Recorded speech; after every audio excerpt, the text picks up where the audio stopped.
Okay. Good morning, everybody. Good morning, everybody. We can wait another minute probably to wait for the last people because it's 9:29. Yeah. And we can start. But as you know, it's already released on the big screen here and in the virtual fair. Okay, that's amazing. So today we'll talk about smart and sustainable packaging and innovation, and this is the innovation we are seeing with us. So having an hybrid fair with a virtual stands is not something very common. So very well done in organizing it. Okay, I think we can start. I'll share my screen. I'm sharing here in the chat the virtual fair, so you can have a look at it. Yes. I'll share my screen so everybody. And we are in Expo room 2. Okay. Expo in conference room 2.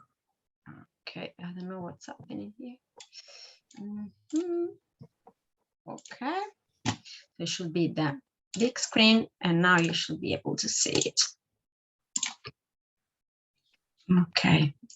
Okay, so first of all, welcome everybody to Expocook, to the second day of Expocook. I'm happy to host the second webinar organized in collaboration with the Italian Chamber of Commerce, of course, Sicindustria Enterprise Europe Network. The Enterprise Europe Network is a network of 65 countries that is including also Innovate UK EDGE in the UK. And thank you very much to Innovate UK and BSI for being among our speakers. What are we going to do today? First of all, we'll talk about smart and sustainable packaging. And what we want to do is to give you some understanding of what is present in the horizon. So which are the possibilities for companies working in the agri-food industry, and how you can use smart and sustainable packaging to enter the British market. I'm hosting this webinar as part of Northwest representative, a part of the Italian Chamber of Commerce and Industry for the UK, who is collaborating with the event, and also in my other role as Senior Growth and Innovation Specialist for Innovate UK EDGE, which is member also of the Enterprise Europe Network, which is one of the organizers. The panel will be developing this way. My colleague Andrew North from Innovate UK EDGE will introduce the panel and talk about how innovation can help sustainability in terms of smart and sustainable packaging. After that, Nick Clay from Innovate UK will talk about the materials and what smart and sustainable packaging can represent for us. And after that, we'll talk about standards for packaging with John Griffiths from the BSI. And after that, if you're having any question, please feel free to post the questions in the chat, or if you're in person and you want to contact us, please feel free to do that.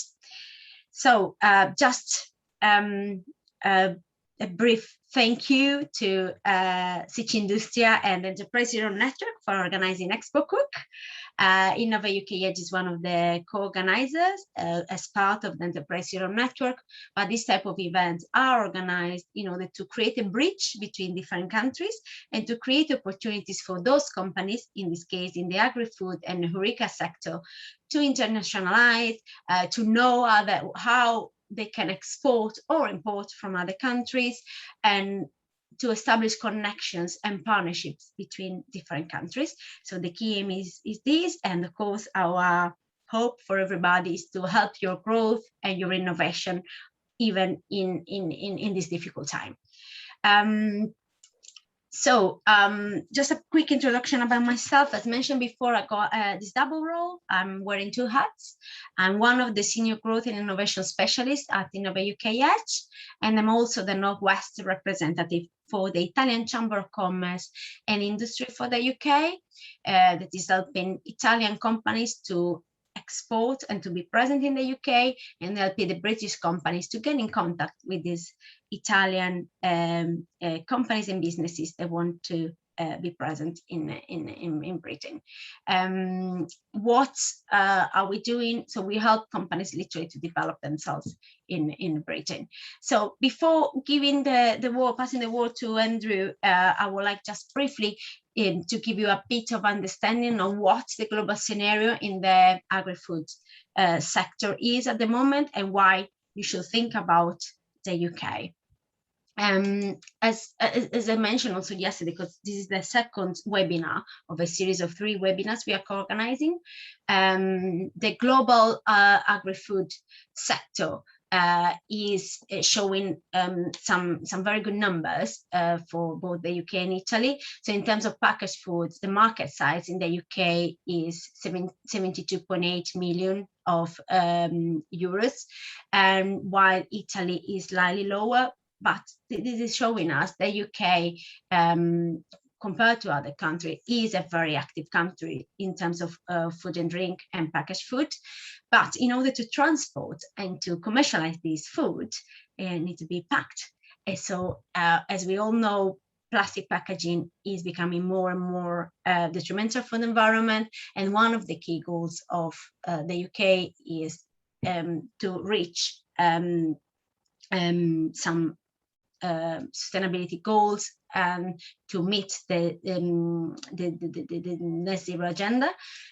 So the smart and sustainable packaging is becoming more and more important. So companies in the agri-food sector should think about innovating, should think about the opportunities offered by the smart and sustainable packaging when going abroad or when entering the UK market.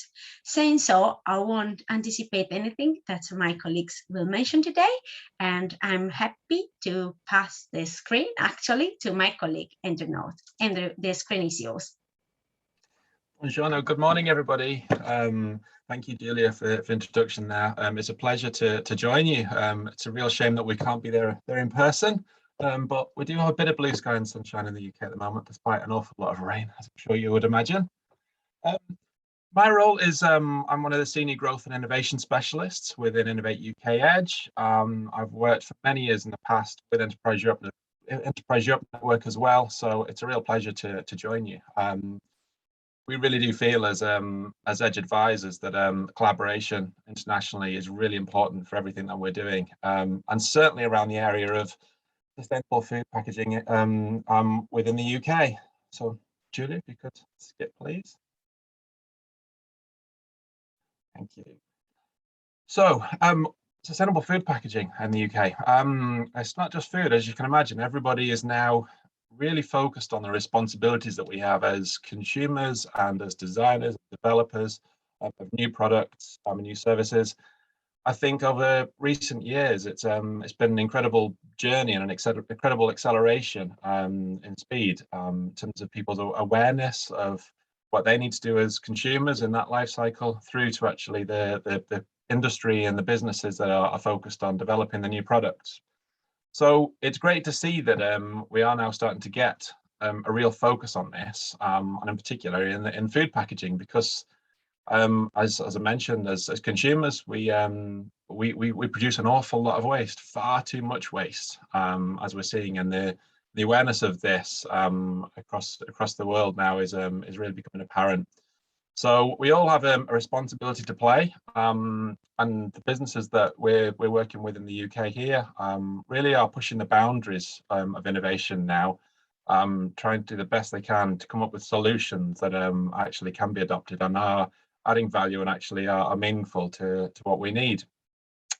So we're seeing an incredible shift in behaviours right across the board, and that, as one example, is being backed by WRAP, who have produced the UK Plastics Pact and a roadmap for 2025, and they're not the only organisation that are very, very focused on this sort of journey, but they are certainly a solid backbone. We're seeing a shift from a linear approach now across all industries, but as I say, in this industry in particular, to a circular model. So the change now of looking at the likes of the consumption, production, the life cycle of where things are going to go, so that they don't just end up on landfill, is really changing. So we're seeing this backed by UK government as one example, who have recently committed to adopt the CEP framework. We're seeing academic institutions now heavily focused on investing their time and efforts into developing new materials, new processes, looking at some of the industry that sits behind all of that. So there's an incredible amount of forward thinking coming through. Loop as one example in terms of our supermarkets, our retail side, is a good example of where the UK is now starting to adopt or trial with a pilot at Tesco's this new approach. So we're seeing a lot of brands getting behind that, and obviously that's not only in the UK with Loop sort of sitting across the world, but it's great to see that this kind of initiative isn't just a gimmick in the UK now. Actually, it's hopefully going to become reality, and there will be many more alternatives to Loop moving forward. But really sort of looking at that circular approach of how we can go beyond just the recycling approach, traditional recycling that's always been mentioned, but really looking at renewable, reusable, compostable sort of product innovation, so that we can get very, very smart in what we're doing. When I mentioned smart, that's also an incredible area of innovation that we're seeing. So there's many innovations coming out of industry and academia around this area, such as active intelligent packaging and labeling systems. So you can see there on that bottom right hand side, little labels that simply go onto products that rather than having a best before or used before date, they're actually smart, intelligent labels that can understand sort of the CO2 levels, temperatures, atmosphere. So they're actually monitoring sort of the environment that these products are in within sort of the likes of chilled food in this example. So I think with these technologies, we're all going to become sort of more informed. We'll start to become more aware of what we've got. We'll hopefully start to consume less of the sort of the bad packaging and say, and be a bit more clever in terms of what we've got. Performance-wise, equally that's just as important. I think in order to reduce the waste, I think we need to be able to help these products, and that includes the food that's going into it, perform better, so that we can minimize sort of the packaging that we have, so that we're producing and wasting less, and extending the shelf life of products.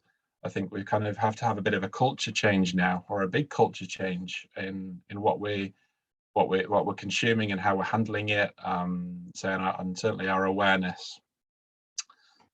So with that said, moving across to Innovate UK, and Nick Cliff, who's our next speaker. The government in the UK has invested an incredible amount of money into smart, sustainable packaging. Just in these recent years, there's been some great calls, funding calls that have come through. And Nick is sitting at the forefront of that as Deputy Director in this area. So I'm going to let Nick explain a little bit more around the particular fund that I mentioned there, and some of the great work that Innovate UK are doing to fund the businesses that we in Innovate UK are working with. So Nick, over to you. Thank you, Andrew. Okay. Good morning, everybody. As the sign says, my name's Nick Cliff. I am Deputy Director for the Smart Sustainable Plastic Packaging Challenge. Have the next slide, please. There we go. And move on. Okay, so why am I showing a picture of the moon? Two reasons. Firstly, at the moment, anyone involved in supporting innovation will be well aware of the possible overuse of the phrase moonshot. We're permanently being asked to deliver moonshots. What's your moonshot? As many people regard the US's endeavour to reach the surface of the moon as the sort of the best model ever for how the private sector could meld with the public sector to deliver a specific goal, landing on the moon. The other reason that I've showed this photo is mostly when I talk to people about the ubiquity and the challenges faced by packaging, and particularly packaging waste. It's probably that concerns and fears about packaging waste are one of the main drivers. Consumer demand for doing packaging better is shaping enormous areas of the packaging industry currently in the UK. But I like this in the fact that waste is ubiquitous, plastic waste particularly. That's waste on the moon. We're not just content with having challenges and problems with waste on this planet. We've also managed to put bags of waste on the moon. All materials in there, that's a NASA jet bag. That one in particular, we think was gently kicked under the lander by Neil Armstrong. And as far as anyone knows, that's still there. So it could still potentially be recycled. That would be an interesting challenge. Okay, could we move to the next slide, please? So who are we? So collectively, we are UK Research and Innovation. This is an amalgamation of all the research councils in the United Kingdom and Innovate UK, whose primary focus is supporting business-led research and innovation, and also a body called Research England, who also are involved in supporting. And this network of organisations receives somewhere in the region of £7 billion a year from the UK government, specifically to invest in academic research and then helping accelerate those ideas out of academia into the marketplace. We particularly at Innovate UK, as I said, focused on business-led innovation, and we're working with small businesses, SMEs, startups, right the way up to big multinationals based in the UK, funding innovation across a wide range of areas. And we have a whole sort of peripheral set of support mechanisms, including supporting and organisations like Innovate EDGE, because we recognise that funding research is just the beginning. It's not enough to have a brilliant idea. You've got to have the knowledge and skills to exploit that idea before it becomes true innovation. Can I have the next slide, please?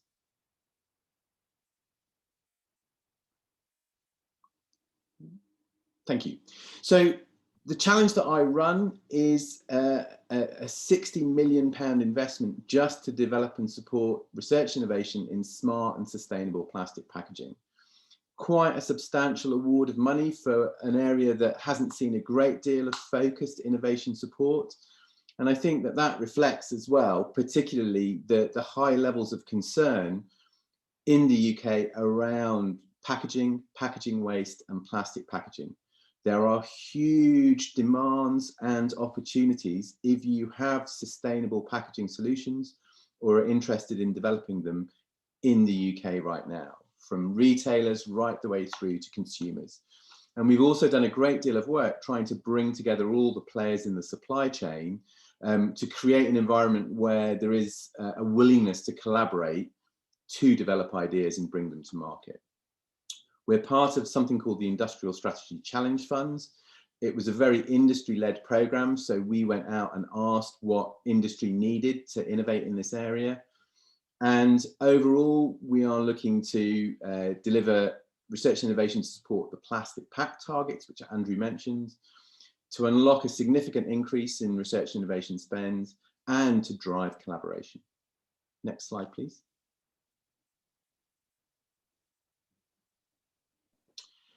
So packaging and plastics and innovation are intertwined.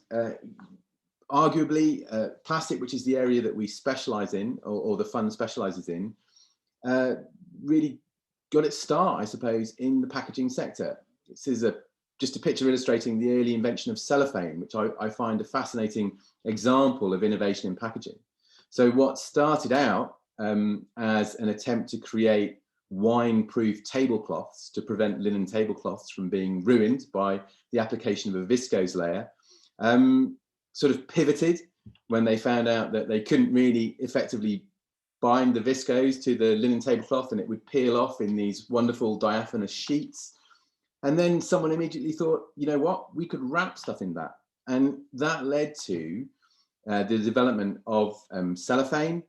Initially, it wasn't the best material in terms of moisture barrier, which was very important for packaging, but it unlocked so much potential and fundamentally changed the way that food and drink are packaged.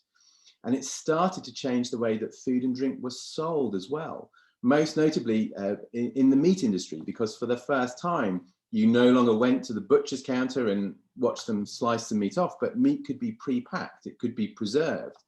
And by adjusting, as companies learned to adjust the environment inside the packaging, we started to see the benefits of extended shelf life and other opportunities to present food well. And it really took off. So if we could go to the next slide. Thank you. Until, as some people might argue, it went too far. So this is from Life magazine in the mid-50s, celebrating throwaway living.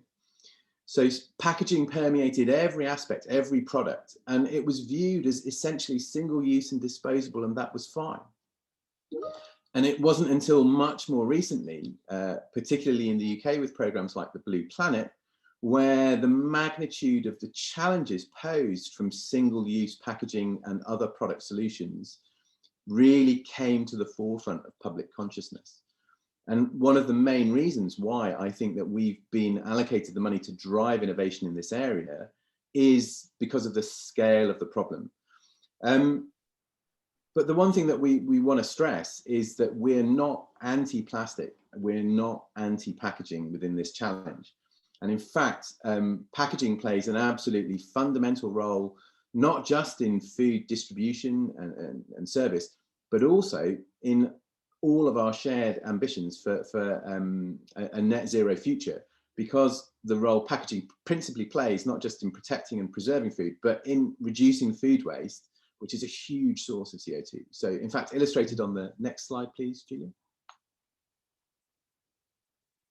So here we are. There are many graphics, there are many studies. I particularly like this one that simply illustrates how long modern packaging preserves and allows the complex food supply chains that we certainly rely on the UK to exist. And without being overly topical, given our current challenges in the UK, it's probably good that we have stuff packaged. Otherwise, I think we'd be in a lot of trouble.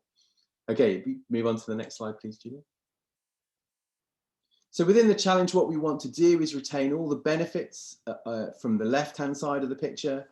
Plastic is lightweight, plastic is strong. Modern packaging is integrated into the supply chain. It's integrated into product security, provides anti-tampering, it provides provenance, and avoid all the negative aspects which we see all too frequently in the press, which just illustrates the scale of the problem of fugitive plastic, plastic pollution, plastic that has slipped out of the loops that we're trying to encourage, escaped into the environment where it's causing all sorts of issues, problems and damage. So move on, please, Julia. So as Andrew mentioned, all of our work, and I think probably the single piece of collective ambition driving the packaging sector in the United Kingdom, are the UK plastic pact targets. These are 4 simple targets which the vast majority of our major retailers, major brands, waste companies, government departments have all signed up to. And they are simply for 100% of plastic packaging, pardon me, to be reusable, recyclable or compostable. 70% of that plastic packaging to be effectively recycled or composted. 30% recycled content on average across all plastic packaging, which poses a whole set of technical challenges.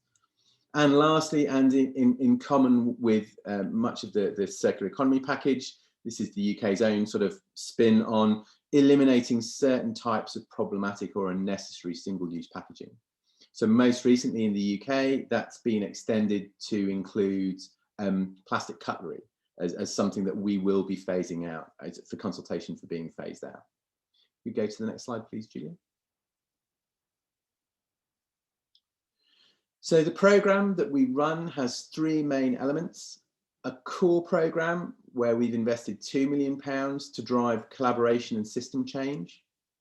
An enabling research program, so we're working with the Research Council, so we've got multiple universities looking at all sorts of aspects around packaging and materials innovation, ranging from people studying the possible future and life cycle analysis of biomaterials and biofeedstocks, out the other way to public attitudes towards reuse and refill options.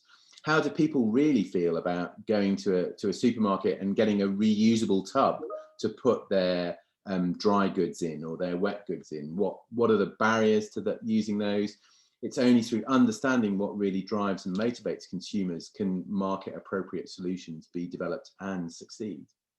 But the vast majority of our funding is available for research, development and demonstration projects. So allowing businesses to develop and refine ideas and test them in the real world. Go to the next slide, please, Julia.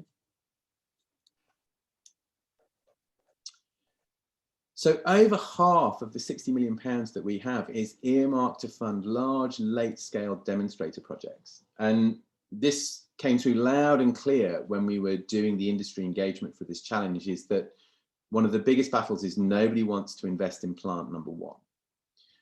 So you can see the split there, but we are providing a large amount of funding for late-stage commercial demonstrator projects. So that might be the first, and in fact, as one of the examples I'll share in a moment, one of the first large-scale or commercial-scale plants that are able to chemically recycle plastic film.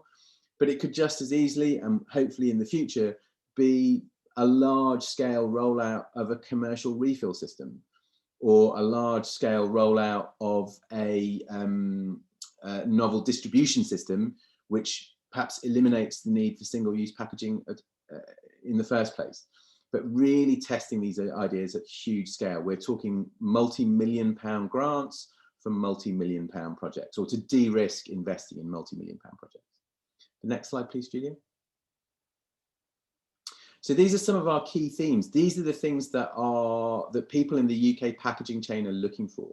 So chemical recycling is a technology that's here, and I think we're just testing different models at commercial scale so we can fully understand it.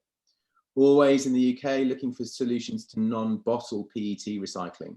And that's not just ways to recycle that material, but eliminate non-bottle PET. PET bottles, very easy to recycle relatively, the rest of it, not so much.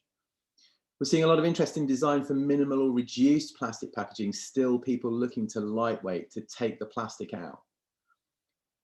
Ways in which we can make refill packaging work at scale, very important, lots of appetite for that.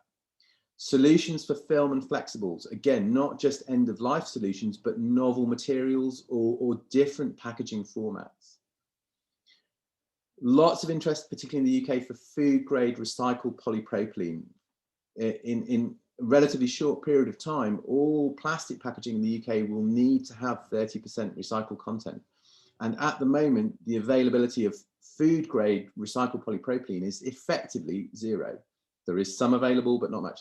So a lot of companies are going to be falling foul of that tax unless we can develop the infrastructure to deliver recycled polypropylene, or solutions that allow polymers where we can get recycled content to be used in applications where polypropylene is more commonly found, such as hot fill.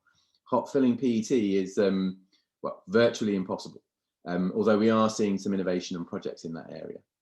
And then, less easy to define, but still important, how do we change behaviours? What are the ways that we can get consumers to do things differently, to use and engage with packaging differently, or to accept new packaging solutions? And as ever, eliminating problematic and unnecessary things. Next slide, please, Julia. So just a snapshot of some of the projects that we funded. So this is our biggest project to date, and it is a pilot chemical recycling plant, or at least it's a CGI representation, but I can assure you this is being built up in Teesside in the north of England. This is a novel chemical recycling process, particularly targeting olefinic wastes, and able to process pouches, flexibles, and convert them back into naphtha and other fractions for inclusion back into new plastic packaging. But this is a £20 million facility into which we're providing 25% of the costs as grant, or thereabouts. It's a huge endeavour, a first of a kind demonstrator, which hopefully will if it's successful, be expanded and then the business will grow. Next slide, please, Julia. Right at the other end of the scale, we're working with funding a company called Colliebox.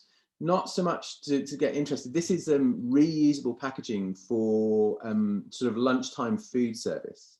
So in the UK at the moment, we're seeing a lot of demand for the kind of food market, street food type approaches, heavily reliant on single-use packaging. With the COVID-19 pandemic, a lot of restaurants pivoted to takeaway. We're seeing a lot of food delivery services to home, like the Deliveroos and the Just Eats. They're all interested in shifting to reusable packaging formats. Not only, but the innovation under the Colliebox program is not just the packaging, but also how that packaging is tracked, how you keep control as a retailer or a food seller of that packaging stock, and also how it can be tracked back and through cleaning processes to demonstrate that it's suitable to be used again, to ensure that you're meeting the various health and safety requirements and duty of care. So whether that's smart tagging or application of labels or other formats, lots of innovation in that space at the moment. Next slide, please, Julia. So we're also seeing really interesting format shifts. So this is a small startup called FlexiHex.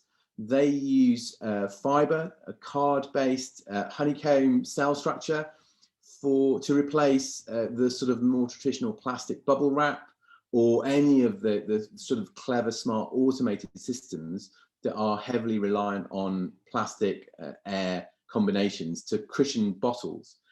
So that's their bottle product. It's made entirely from card, can go straight into the paper recycling bins in almost all UK homes or collection systems. But again, what I find interesting is this doesn't just reflect the current shift from plastic to alternates, but it also reflects the fact that we're seeing more home delivery, more online shopping. Packaging formats are having to shift because in the UK, fewer and fewer people are going into shops to choose things. They're choosing things on screen and then relying on getting them delivered to their homes. So the packaging that we're looking for is predicated on delivering that kind of product service system. And move on to the next slide, please, Julia. And last, but by not means least, we're seeing a lot of really interesting materials innovation. So this is a company called Zampler. They're developing, it obviously looks like a traditional plastic sachet. It's not. It's a super molecular engineered protein. So that's vegetable protein being converted into a film material. In this instance, it's being tagged to create a dissolvable sachet. So lots of materials innovation there. How do you keep a liquid inside something ultimately designed to dissolve? It's not easy. But we're seeing development of materials, bio-derived materials, materials with added functionality, and taking these types of material classes across a wide range of applications. So not just sachets, but linings for fiberboard products, lining for hot fill products like coffee cups, where the aim is to eliminate the plastic but preserve the functionality. Another factor here is that this is actually a sample product which is around supply of concentrates for household cleaning products. So again, another shift, customers not buying large bottles of household cleaner from the supermarket shelf, but receiving concentrated substances through the post, diluting them themselves at home. And I think we're seeing more of those kinds of model shifts as well. Okay, we move on. Thanks, Julia. I think it's just the last couple of slides. So within the core program, we're doing lots. We've created some training, which you can do with BPF. That's free to anyone. We're working with BSI, who we're going to talk in a moment. We're focusing on film and flexibles particularly. And also, some of you might recognize that piece of legislation at the bottom, starting to work out how we can get polyolefins and polypropylenes through food contact certification with recycling processes. Next slide, please, Julia. So a couple of other things. We're all working together, running a big conference in March of 2022 called Global Research and Innovation in Plastic Sustainability. That is focused on plastics, but does cover all plastics, not just packaging plastics. It's a virtual event. We're really keen, it's free, really keen to encourage people from all over the world to participate. So if you search for the GRIPS conference, you'll find it. Please do register. And one more slide, please, Julia. There we go. And lastly, we've sort of created a networking place where you can find out about events that we're all running, find out about funding opportunities, find out about the conference, read case studies of some of the innovations here, and even potentially find links to events that might help you identify and locate partners in England that would be interested in working with you. All that's there at ukcpn.co.uk. And I think that that's the end of my slides. So thank you, Julia. Thank you, Nick. That's excellent. I think there's an awful lot to think about and to consider there. I mean, I think that's just showing you just sort of the advancements that have been taking place over recent years. And as Nick was mentioning there, sort of we've had obviously everyone's very aware of the big shift that's taken place over this last couple of years in the way that we're consuming, we're purchasing, we're buying. Sort of our habits are changing. We are seeing an incredible culture shift in the retail industry in the UK, and I'm sure you're seeing it back in your countries too. So I think sort of key takeaways are that sort of we do need to consider more in all that we're doing, all that we're buying, all that we are using and disposing of. We need to be better informed, as Nick was alluding to there.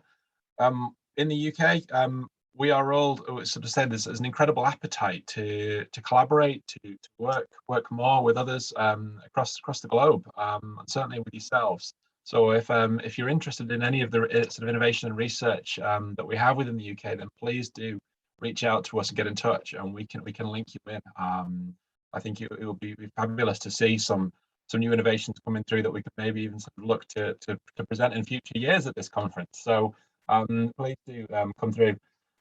So we can share that information. Being better informed of what's there allows us to perform better. And with that, it's a pleasure to pass across to Joanna Griffiths from BSI, who's the Global Food Community Director. BSI being sort of the UK national standards body will certainly, I'm sure, help us to be more informed and perform better. So Joanna, over to you. Thank you very much, Andrew. Hopefully you can all see my slide. Please someone alert me to the fact that you can't see my deck if that's the case. So Nick, a lot of what you said really resonated, and it's good to hear that we're not an anti-plastics discussion, which is great. My background is in packaging. I've actually got a degree in packaging and print technology, and I'm really passionate about packaging. I'm the one that will get on a soapbox about how we need packaging to make global supply chains work. I've spent like I said, I've got a degree in packaging. I spent the first 10 years of my career in product development across various industries, including things like large parts logistics in the automotive industry. So through that sort of fairly varied career, I've seen quite a lot of iterations of what good supply chains look like, what good packaging looks like, and how packaging is sort of regarded within product development as well. My current role is at BSI is Global Food Community Director. I was technical manager at BRC Global Standards for a number of years as well. So yeah, packaging just can't get rid of me. But my role at BSI is really to bring people together and talk about the issues facing the food and retail sector, and sort of bring people together at a very high level and start to talk about what potential solutions are for that. BSI, as you may know, is the UK's national standards body. We're actually the world's first national standards body.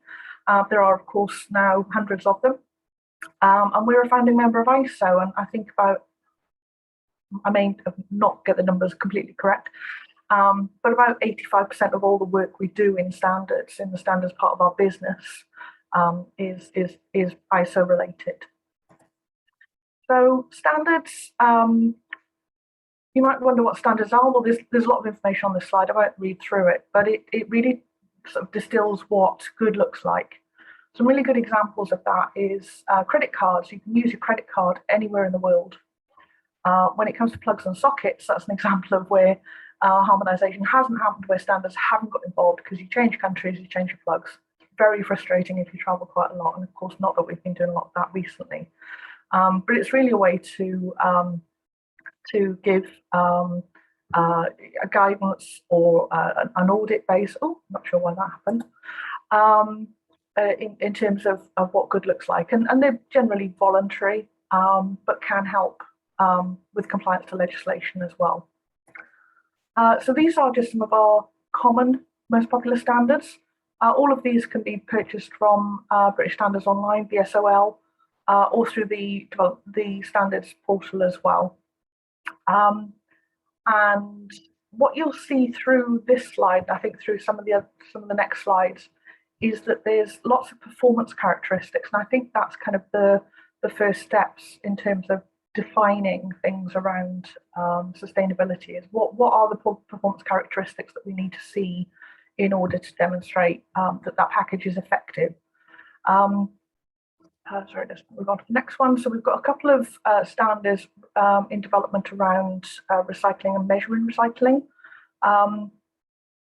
And this is about the strategy for plastics in the circular economy. So it's pushing towards that circular economy and recognising that we all seem to recognise that the circular economy is a good thing, and we need to push towards it. And any steps that we can give to giving measurement or technical standards, performance standards, I think that's incredibly helpful. Things in there as well about polypropylene, polyethylene, and then some novel materials. So bio-based plastics, compostable plastics. There's actually a new PAS on biodegradable available, which I'll come back to, and compostable drinking straws, which I was worried about a little bit because, when it comes to behaviour change, then perhaps, only people who really need to use straws should use straws. Don't know. Anyway, where personal opinion perhaps comes in.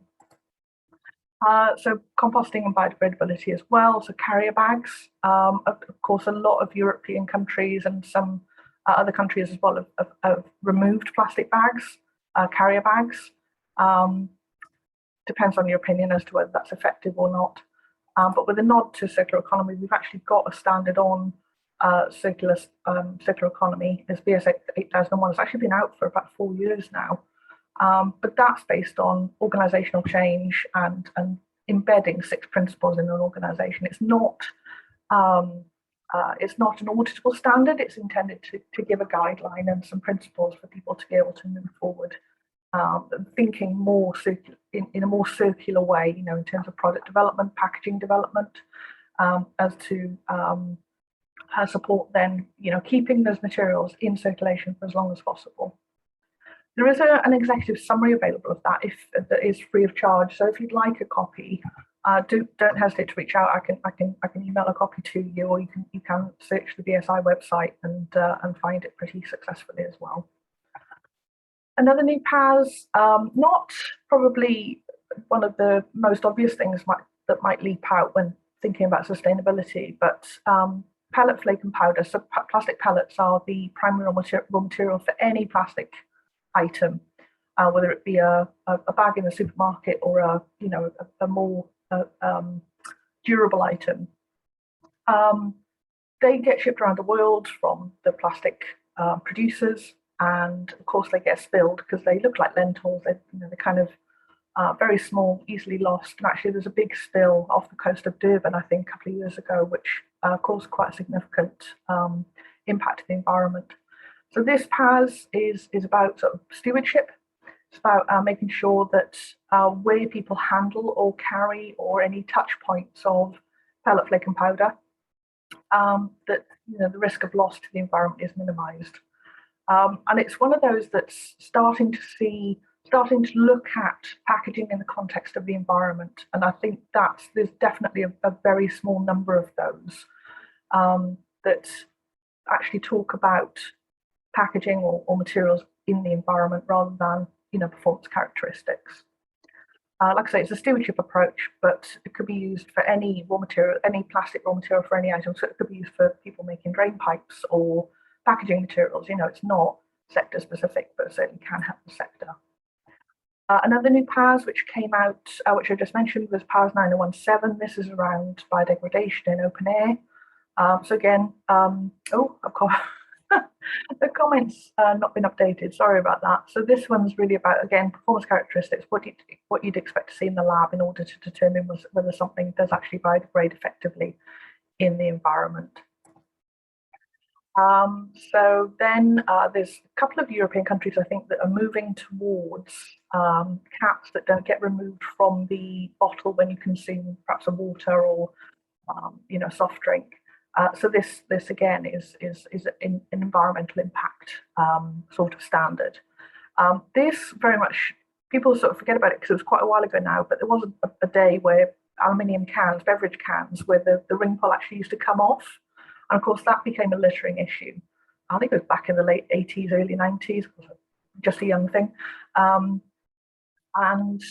very much in the same vein, the caps that come off bottles are one of the most found items if you do beach sweep, or if you look at fugitive materials, then caps and closures are one of the most common things that you'll find. Bottles tend to fill and sink, so you'll find those perhaps deeper down in the ocean, but certainly caps tend to float.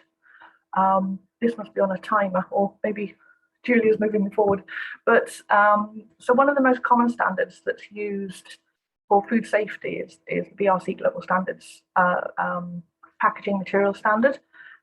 This is really about product safety, quality management systems, making sure that packaging is of the appropriate quality, because of course quality packaging is required for effective transport of goods around the world. So it's around not just it being hygienic, because packaging is generally inherently fairly hygienic because of the heat process associated in manufacturing, but certainly the functional aspects of packaging are very much looked at here, and making sure that customer requirements are met as well. That's usually one of the standards that's required in order to supply to the UK retailers. It's one of the GFSI benchmarked food safety scheme standards that's accepted by the UK retailers. In terms of reducing food waste, there's also the BRCGS storage and distribution standard. So that's very much engineered towards people who transport food, packaging materials, consumer products. Good practice really about maintaining quality and safety of those items as it moves through the supply chain. And then, of course, you've got the food safety standard and FSSC 22000, which is based on ISO 22000, and then ISO, and then some of the other certifications available through BSI. And we offer certification to all of these standards. If you'd like any more information about any of these, please, again, contact me. I'm more than happy to help you in deciding whether these standards are appropriate for you. What I also wanted to cover here was kind of a bit of a passion project, actually, for me. As I mentioned, I'm very enthusiastic about packaging. I feel there's a bigger way to share the good work that packaging producers are doing. There's a lot of lightweighting being done. There's a lot of problematic materials already being avoided. And yes, packaging can do better in some cases, but consumers don't really see it. And I think when you talk to brand owners, retailers, communication to the consumers is often the issue. How do we share that story about what good work packaging is doing? Because we see this on the news all the time, as Nick has already pointed out. We have a very different view on plastics and packaging, and it's starting to appear now in trade press, and I think this will happen into mainstream press as well at some point, that it's important to consider potential for greenwashing when making claims about packaging. And actually, we need to think about labelling, because not only is there already a lot of labels going on products, but let's have one that's easy to understand, perhaps very recognisable, and has actually got that credibility behind it, and avoids confusing consumers. So this hopefully isn't too complicated. You'll notice the kite mark up in the top right-hand corner. You might see this if you're a UK European resident. You probably have seen this and perhaps not even recognise what it is. But you see them very often on things like fire extinguishers, drain covers, all sorts of things. But it's a performance mark for those items. So what it often designates is that the requirements that those items have met are higher than legislation. So fire extinguishers is a really good example. According to the law, I think they're not meant to explode and they're not meant to hurt anybody when you use them, just those two items.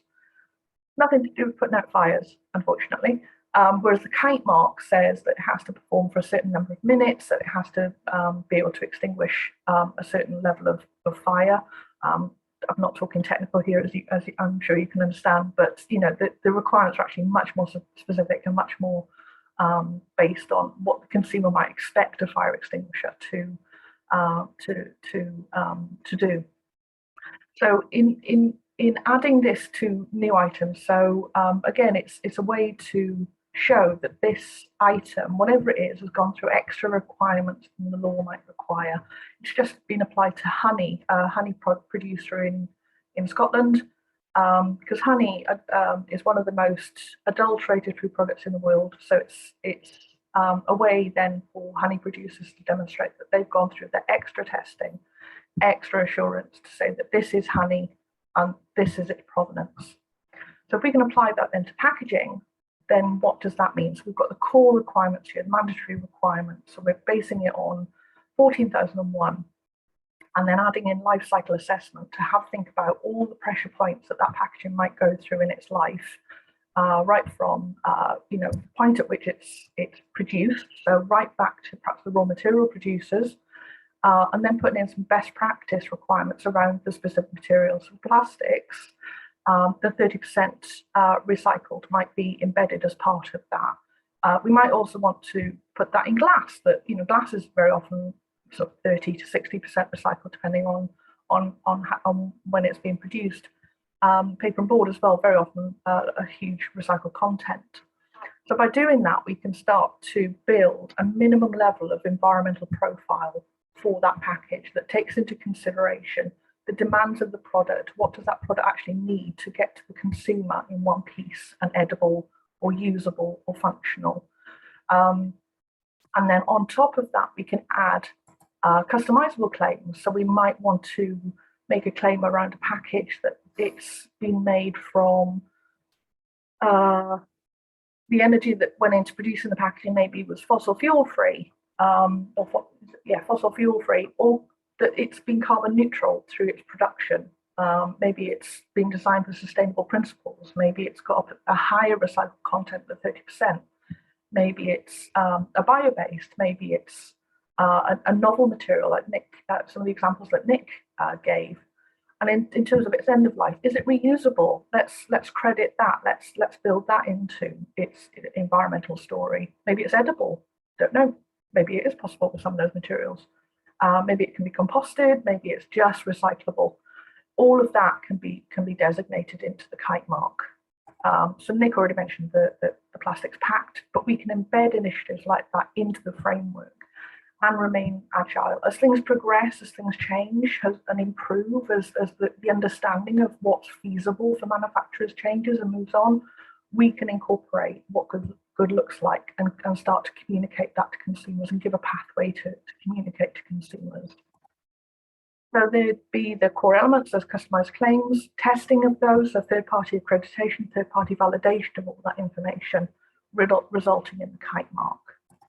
I notice we're running short of time, so I don't want to go over, but this is an example of how that might work for a plastic bottle.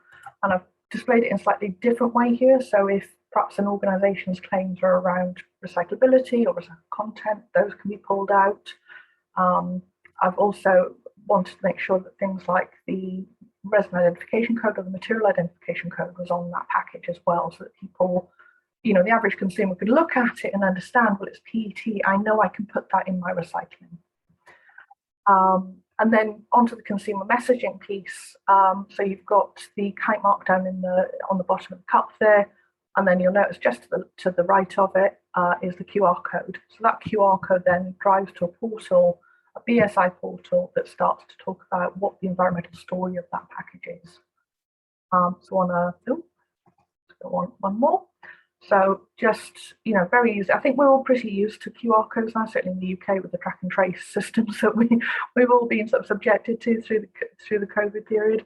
And we're doing a lot of work actually on what this page might look like. It might be interactive. It might be a very simple text-based story. It could link to the producer's webpage to have more information. It could describe why that package is certified, why, and then perhaps what the ambitions of the producer are. So there's lots of opportunity with that, and I think because it's in the hand, and more people now are very, very used to having their smartphones and using their smartphones as they walk around the supermarket. Mainly because, well, I'm used to it because I keep my shopping list on my phone, but also that you can look at a pack and say, oh right, why is that got that kite mark on there, and immediately the information is available. So that's a whistle stop tour. Hopefully I haven't gone through too quickly. I'm more than happy for people to email me if there's more standards that they'd like to understand. There are so many standards around packaging, around materials, around environmental stuff like the 14001 series, because it's not just one standard, there's about 50 or 60 standards in the 14,000 series that are around environmental management and so on. If there's more information about standards, I've got lists and lists and lists of information, so please do contact me. Hope that's been interesting, and thank you for listening. I will stop sharing if I can figure out how to. There we go. Thank you, Joanna. That's fabulous. I mean, we mentioned before about us all needing to be better informed, and I think that example you left us there with is a great way of how us just as consumers can do it. But then the resources that we've got as designers, developers of new products and services, then I think it's a great resource to have on hand. So as Joanna has mentioned there, to contact directly or via one of us within Innovate UK EDGE or Enterprise Europe Network, then please do get in touch. Conscious of time, Julia, do we have any questions?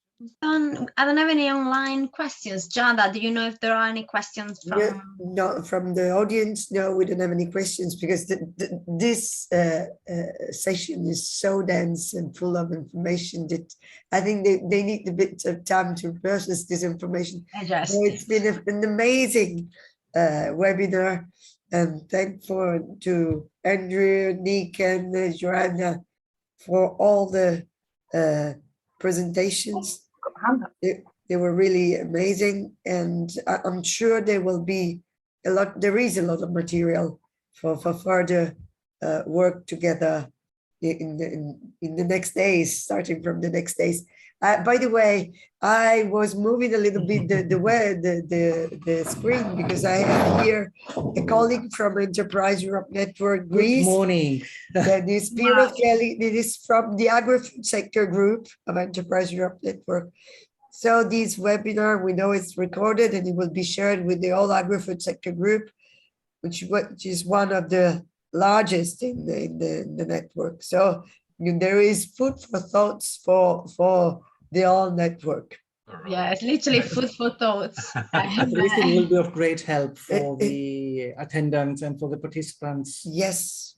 So thank you very much, Julia, for organizing this event. Thank you all. Thank you very much, Ada, for giving us the possibility to talk about these topics, which are quite important. And it's just the beginning. We know that from next year, we'll have really to focus on sustainability, and packaging is one of the key issues. And of course, this is not the end. This is because tomorrow we have another meeting. Another one.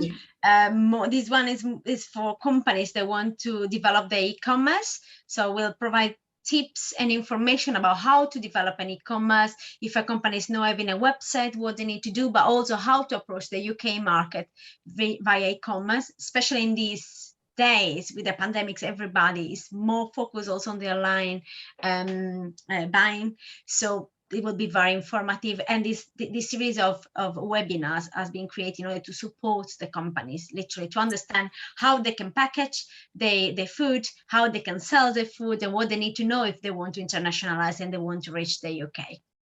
Exactly. Excellent. Thanks. Thank you very much. Thank you very much. Thank you very much. And have a great day. Yeah, Bye. thank you very much to Bye-bye. Sicindustria and the Enterprise Europe Network as well Enterprise as and Expocook for letting us organize this. Absolutely.